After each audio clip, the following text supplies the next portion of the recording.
Mind the gap. Hello commuters, so welcome to my first projects video for this month, and this is a new series that I'm beginning. Now I do have a confession to make. I wanted to start the projects on the first week of the month.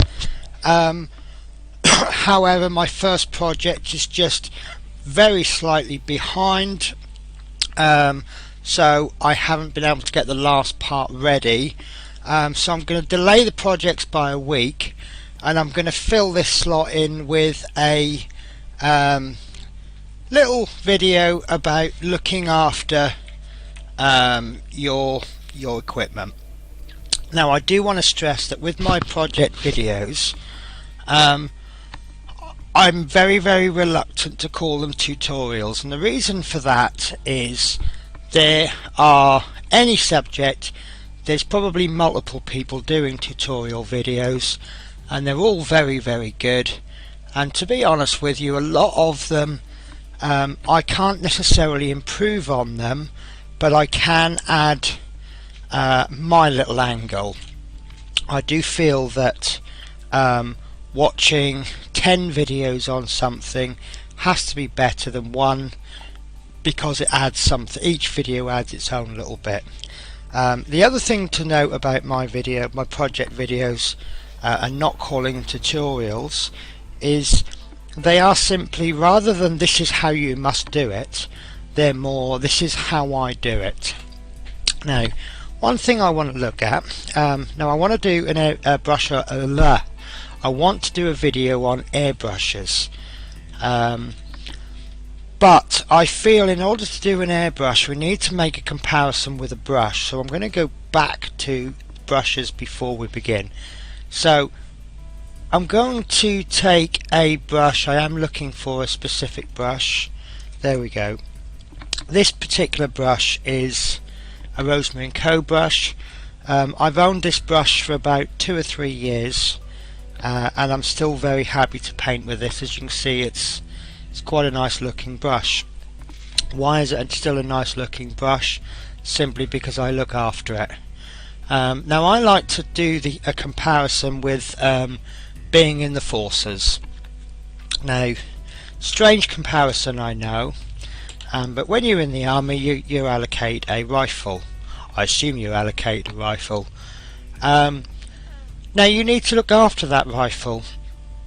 That rifle, we'll use the word weapon because it is a weapon, but in a war zone that weapon protects your livelihood being your life. Now in order to protect, to look after that weapon, they do 2 kinds of cleaning, and cleaning is the best way to look after it. First of all, they have what they call a battle clean, which is a basic strip and clean, and it just keeps the weapon working functionally, you know. Secondly, when they're back at the barracks, they've got all night free, you know, there's no immediate danger. They do a full strip and clean, and that's pull everything apart. They lubricate any working parts. They really do look after it. And if you take that word, protecting your livelihood, you can apply that to any job. A mechanic looks after his tools, or her tools obviously. They will do a quick clean while they're working. They'll do a full clean periodically. Now our livelihood comes through brushes, and most of us clean our brushes using a pot of water, and we simply paint, give it a clean, and that's ready to go. And that's what I would call the equivalent of a battle clean. And then a lot of us will have something like this. This is the Master's Brush Cleaning Preserver, and as you see, it's fairly well used. This stuff does last forever, and then what we'll do periodically is we'll give that a clean, and that's why my brushes are looking good. The better I look after this brush, the more it will look after me, and the longer it will look after me. and I feel the same with an airbrush. So this particular brush that I'm going to look, well, I'm going to look at two brushes. This is the Iwata Revolution CR. This was recommended to me as a beginner to intermediate brush. I do still regard myself as a beginner to intermediate, and this is a very good brush for me. It served me quite well, and again, the two kinds of cleaning that we do with this is we do what I call a battle clean. So we may, for example, be painting a colour, we'll clean the inside out, and then we'll switch to the next colour. And then the full clean, usually about once a week, I will strip this right down and I will clean every single part. I will lubricate it, and I feel, to be honest with you, this is better than new. I feel, and I feel that's because I look after it. Now, I just happen to have bought a new airbrush. I want to test a theory, and I'm going to do it on this video. I have bought myself a cheap Chinese brush. I've owned a cheap Chinese brush a long time ago, and it lasted me about 2 months. And looking back now, I feel that primarily that was because I didn't look after it. It wasn't that I couldn't be bothered, it was because I really didn't know how to. The wonders of YouTube has brought me lessons that I didn't know existed. So now this one is the SP130 KT. Probably like me, that will mean absolutely nothing to you. And unfortunately I can't show you it where I got it from, because they're now actually out of stock. I actually bought it via eBay. Now I bought this to experiment with.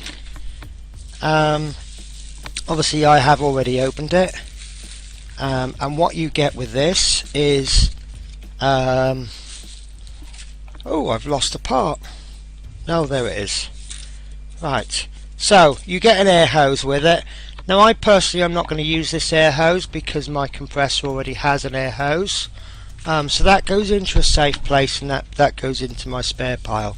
Now this was an extravagant buy. I could have saved myself £2 or £3 and just got an airbrush with a single nozzle, but this particular one, this is it comes with two spare needles. One is a 0.5mm and 0.2mm, and it comes standard with a 0.3mm. Standard setup for an airbrush. Most airbrushes look very, very similar. You have the cup, you have the nozzle at the end. I am going through this on a basic level. I do apologise if you're after something more advanced. So you have the nozzle. Inside that nozzle you'll see a needle.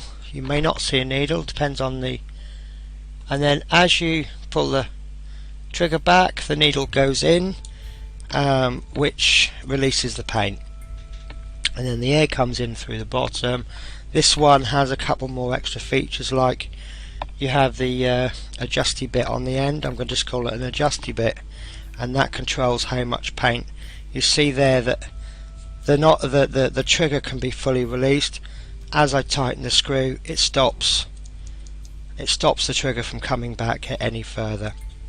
So also you have the connector cap. Obviously this makes the end of the hose compatible with this. This particular one, if I can remember how to do it, it's not going to happen for me. Let's put it on first. I think I've done it the wrong way around actually. Oh, maybe I have. Right, this is actually a quick release. I didn't really want to do that, did I? So rather than the hose going straight on the end, this bit goes onto the hose, and that bit goes onto the airbrush, and it just plugs in like that. Very handy if you're using more than one brush. This is going to become my main workhorse, although in theory, if I can get this working well, this would be a better brush than my Iwata, because my Iwata is a 0.5 and this has a 0.2 needle, and it has a 0.3 in it, also with the adjusty bit. But it also it tells me if I need if I'm ready for a better brush. So what we're going to do is we're going to forget all the connectors. We're looking at the brush. Now when you buy an airbrush for the first time, I personally believe that it's worth caring for it, and the main thing that I'm going to use to care for it is this kit that I got from Iwata. I'm sure you can get kits from other companies, and this is my what I call my Sunday cleaning kit, and it contains brushes, cleaners, these I don't use so much, pipe cleaners, lube, and a bottle of airbrush cleaner and some wipes, various little gadgets. It also contains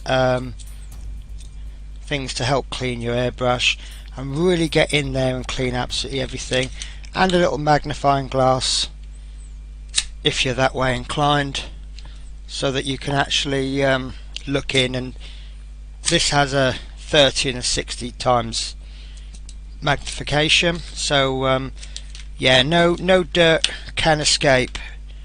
So first thing we've got to do is we're going to do the most scariest thing ever, and we're going to take this apart. Now it's always worth, when you take anything apart, to have some form of container. For example, although it doesn't look attractive, this is my favourite thing, a little Tupperware lid. And the reason for that is quite simply, some of these parts are smaller than others, and obviously they roll away. So if you pop them into a container, they're only going to move so far. So we undo all the components.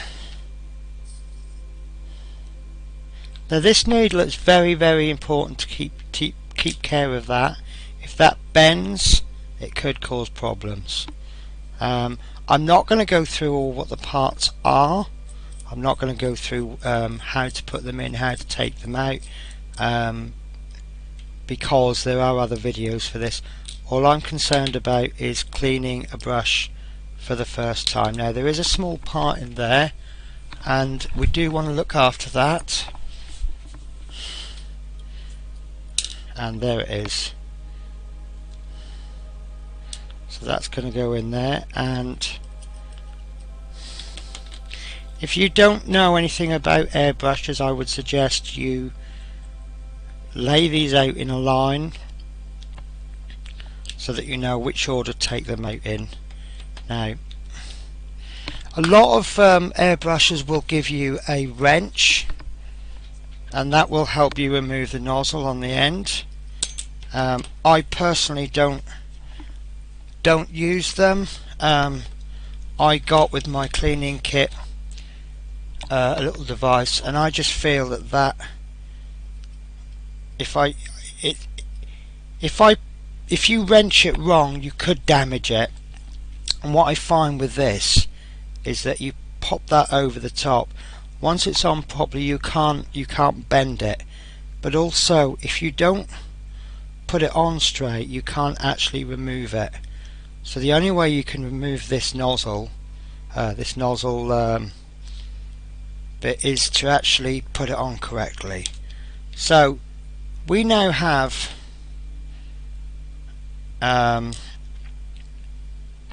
a small hole, which that goes all the way through into the cup. So that enables us to get something larger in there and clean it. And the first basic clean, remember, just because I've never used it doesn't mean it's not dirty. So it's always, I forgot to add actually, always worth having a piece of kitchen roll. You are doing free flowing liquids, and free flowing liquids, especially in my house, they spill. So I'm just going to pop a couple of drops on the end there, and I'm just going to pop that in.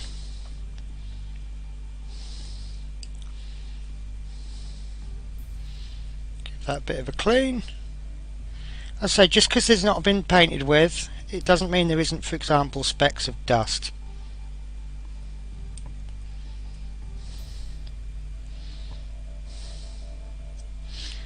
Right, and the next stage,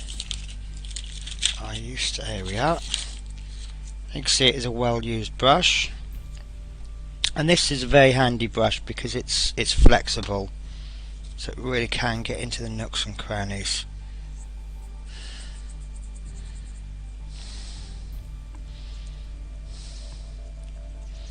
So, and then obviously we mustn't forget to clean this bit, because this can get clogged up as well.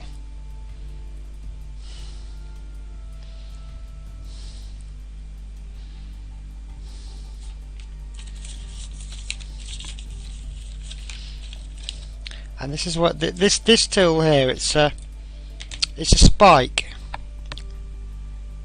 and it's kind of cut halfway through.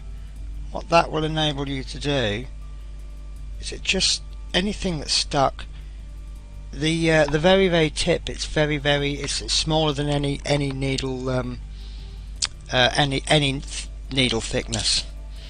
So what that will actually do is scrape away anything that might be in there. Obviously there isn't anything in there because there's no paint in there. So obviously we would clean all inside there, we would scrape all the outside.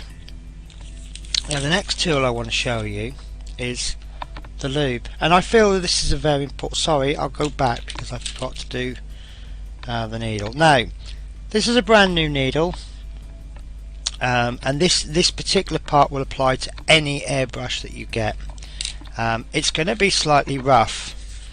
As you clean it, as you use it, that needle will get smaller and smaller and smaller. Let me get a piece of paper.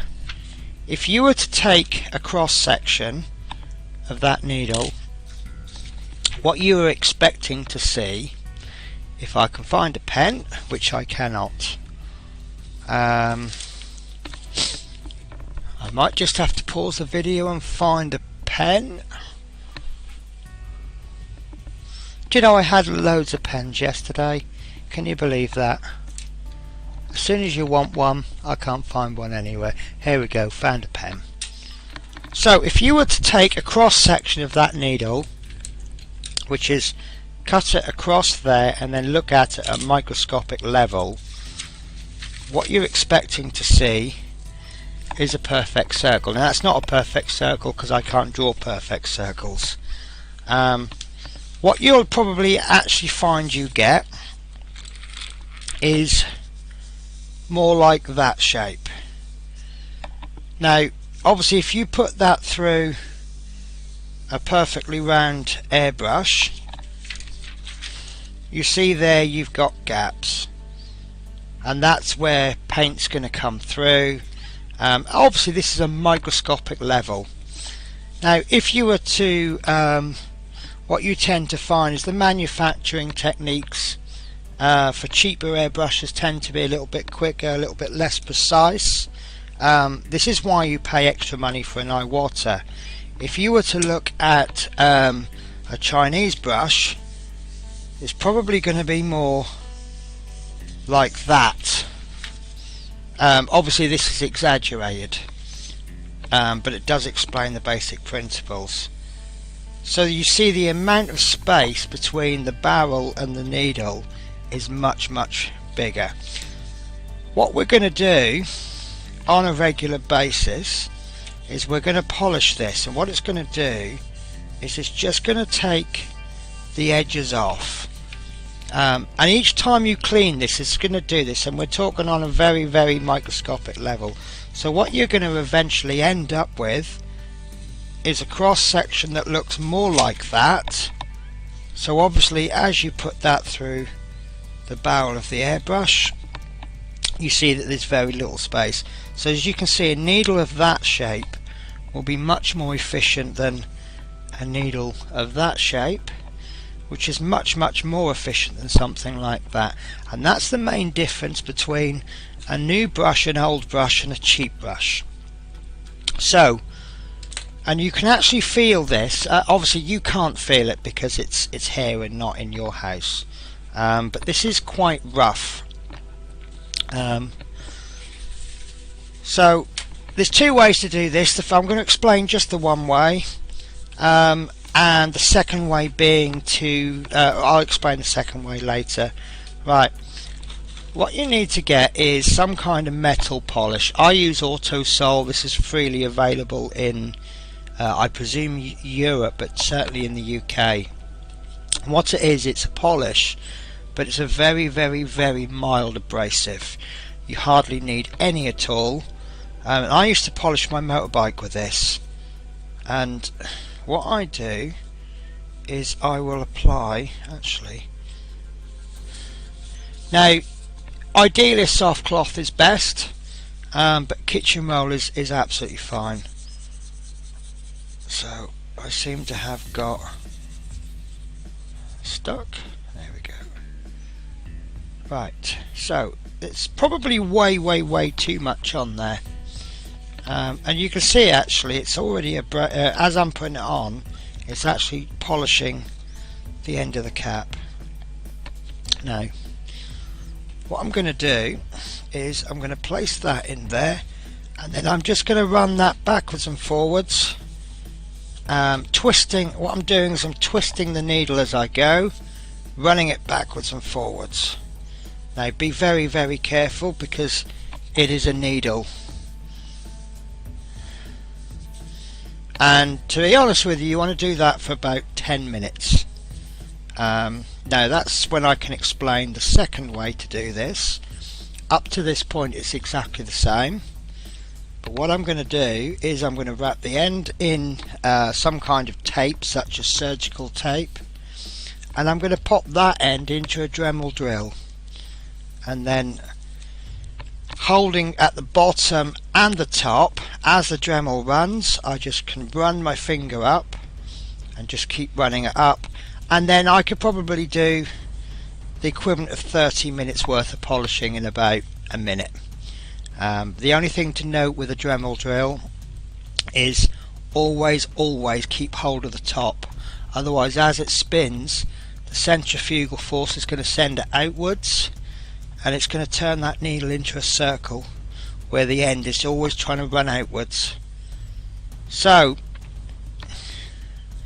I'm going to pretend I've done this for a very long time. In actual fact I haven't done it enough, and always focus on the end as well, because that's the most important bit, because that's the point that makes contact. And once you've done this a few times up and down, it kind of makes its own channel. So I'm going to call it a day on that one, and immediately I can feel an improvement, and we can see an improvement. Those black lines tell me that it's just worn a little bit of the silver away, so we know immediately that it's done a lot of work. If those lines are grey, it means it's taken a little bit off, and then it just might be worth just to run that over a couple more times, and then using a dry bit we just wipe away as much of that polish as we can. So obviously we don't want this polish getting into our paint.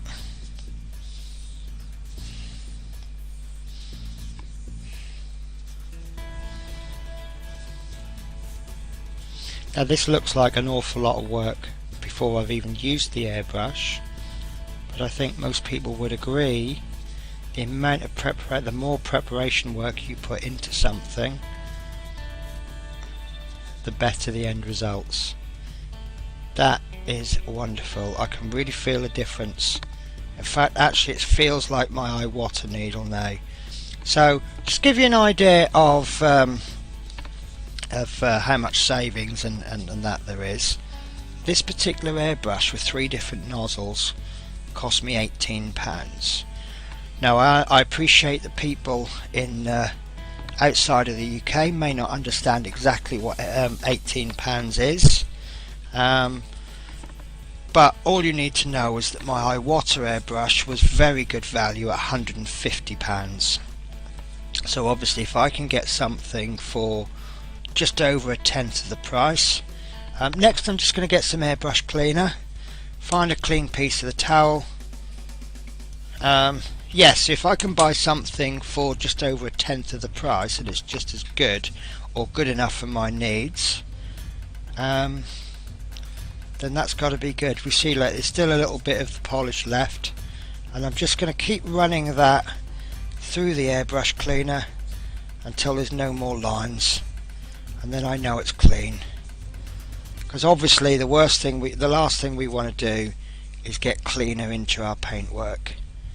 I'm pretty sure that's not going to be a good result. So I am very happy with that. So that goes back into the lid. So having cleaned everything, we're now going to put it all back together, and this is where I bring in another weapon in my arsenal, which I tried to show you earlier, but I did do it prematurely, and this is lube.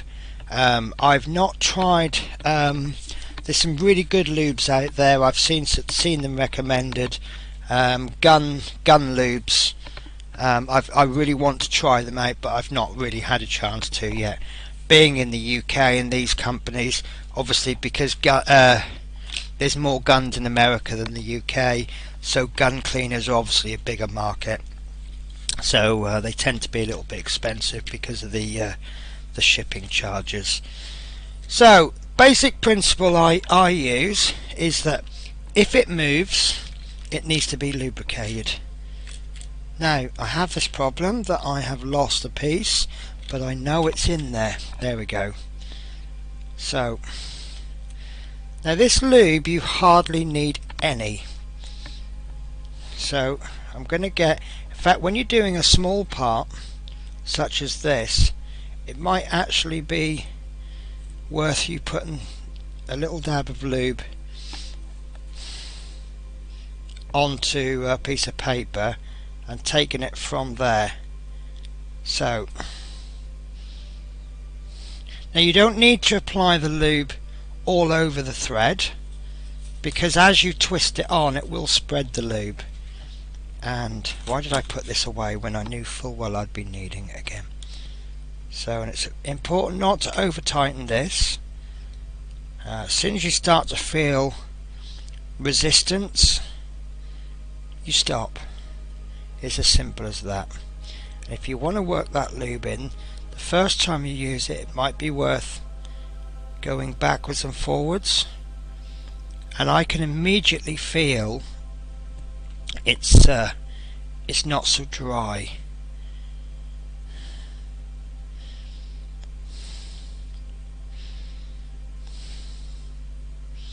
By comparison, have you ever been on a hot summer's day and you've not had a drink for a while and your mouth has gone really dry, and then you've gone to buy, say for example, a hot dog, and you've put that hot dog straight into your mouth, and it's really hard to chew because it's dry, whereas you know if you'd have bought a drink first or drunk some of the drink first, that would have made your mouth a little bit wet, and then you eat the hot dog and it just goes down so much nicer. So I've applied this lube to this thread, and I've just run that backwards and forwards just to work it in, and that's coming really smooth. And then lastly, well not lastly, but lastly for this bit,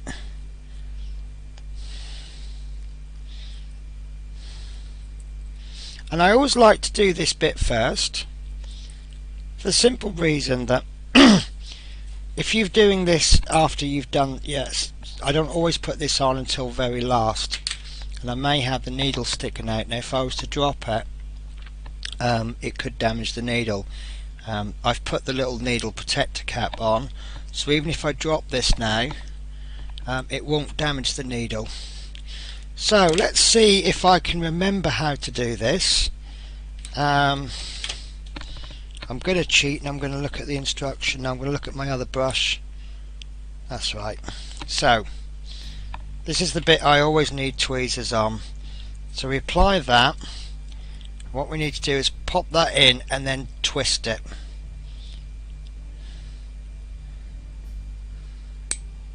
Oh, 3 attempts at this is my average.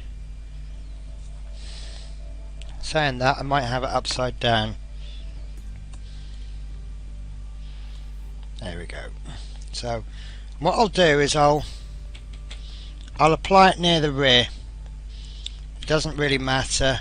It will all go forwards in the end. And then we need to apply the trigger.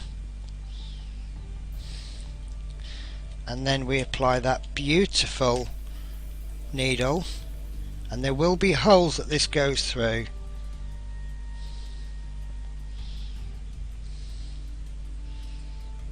Oh wow. Now I've got a confession to make. I have already stripped this airbrush out. This is the first time I've cleaned it and lubed it, I promise you. But when I put the needle in, it was quite a bit of grip to it. I think I've done that upside down actually. Let me just look at my other airbrush. I do this so often. There we go. I did put it in correctly. But yeah, the motion on this needle is absolutely perfect. So next goes in is the spring, and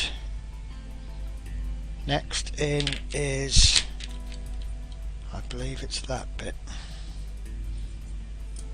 Nope.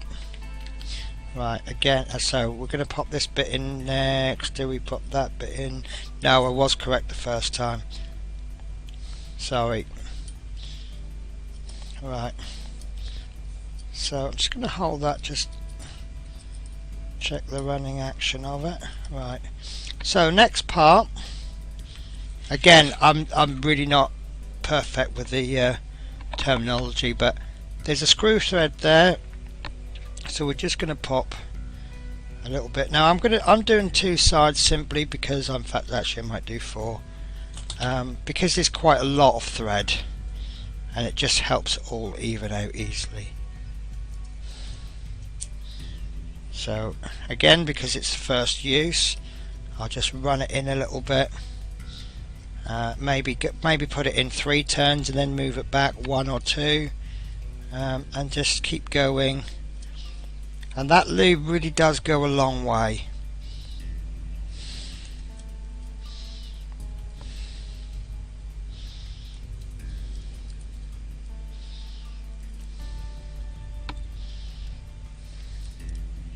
Okay, it takes longer, but it's just making it a lot easier. I think I've done that wrong. Right.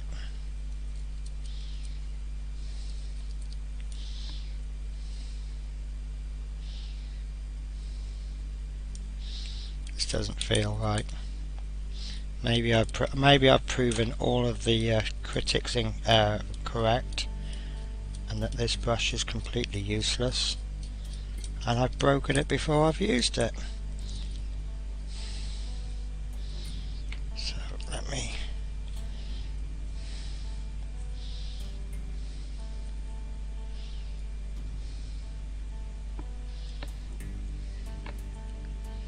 pretty sure that is the correct way.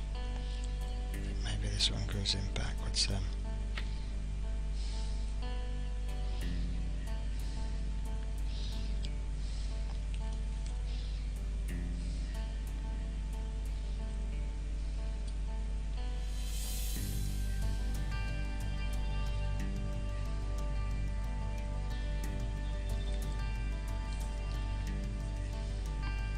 It is frustrating when you're trying to demonstrate something and it goes wrong as you demonstrate it.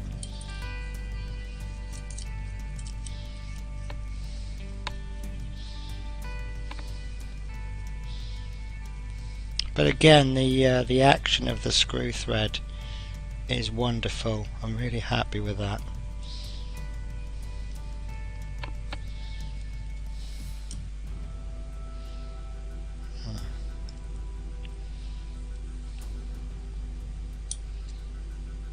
Okay, I suspect I've done something wrong. I put this in the wrong order, haven't I?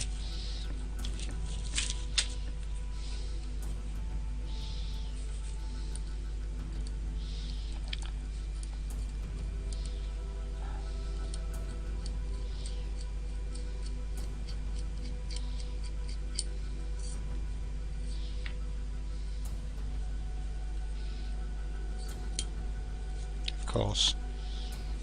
Yeah. So I put these in the wrong order. That's why it was not working well, and why also I was having to screw a lot further down. Yeah, that's much better. That is actually fantastic. And that's a lot smoother, and there's no actual lube parts in there. And the reason that that's a lot smoother action is because the needle, obviously it's trying to pull that needle back. So that I'm very happy with. The only thing the only criticism I have of this brush, with an Iwata, the cap will come up quite easily. With this, it relies more on the air pushing back to push that cap up. It's not a problem. It does the same job, but it does it differently. So finally, what we're going to do is we're just going to pop a little tiny bit of lube on there, and I'm going to get you a technical term here. This is the needle chucking net, I think they call it on this, and make sure that's pushed down, and we just screw that up. And again, because it's the first use, we're just going to screw that backwards and forwards. There we go. And we just want to double check, just pull this out a little bit as we put this on. Now I've got a confession to make, guys. If anyone knows why this bit is open, I'm listening, because I have absolutely no idea. Right, so there we go, guys. And obviously we've got a little bit of the lube all over the airbrush. So what I'm going to do, I've lost it already, look. I'm going to get a little bit of airbrush cleaner. Now I decant my airbrush into small bottles. I just find it's easier to work with, and I just want to give that a little bit of a clean up. Not anything to do with the performance, but simply because I do like things to look as nice as they can for as long as possible. And then lastly, this is why I didn't do the inside of the cup first, because I knew there was always a chance I could get things in there. So there we go, guys. And I feel that that's a £150 airbrush right there. So I'm just going to pop the airbrush hose. Oh no, we didn't. We have forgotten a bit, haven't we?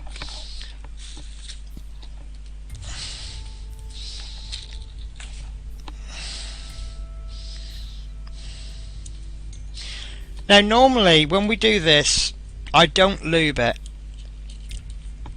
Most people recommend using plumber's tape, and the simple reason I don't use plumber's tape is because I don't own any. I haven't got round to buying any yet. But what plumber's tape will do is seal any little gaps they've got there. Now the reason I don't lube this is because lube helps it go on and off easier. Now the airbrush hose is something that I really don't want coming on and off easier. So if by not lubing it, it means that the hose stays on, then so be it. So I've popped my connector on the end, and I'm actually ordering some more of these. There's a company on eBay that does them, and I really like them. But at the moment, when I switch to my Iwata, I have to remove this, and this goes directly into the airbrush. once I get this connector for the eye water, and this I checked already, it does fit my eye water. It just means that I can change airbrushes like that. So we'll switch my compressor on. Apologise for the noise. Do you know what? I have not plugged my compressor in. So you're going to have to take my word for it that that works fine, and you know full well I haven't even checked it. But that is, apart from the length of time that it takes you to do it, that is what I call my Sunday battle clean. So let me just have a little look at how long I've been doing this. This is a 40-minute video, so I would feel confident that you could do that in 15 minutes. You know, 15 minutes work. Obviously the first use would be about half an hour. Obviously I've explained things a lot, which has obviously slowed things down. For 15 minutes a week to protect your livelihood, is that worth it?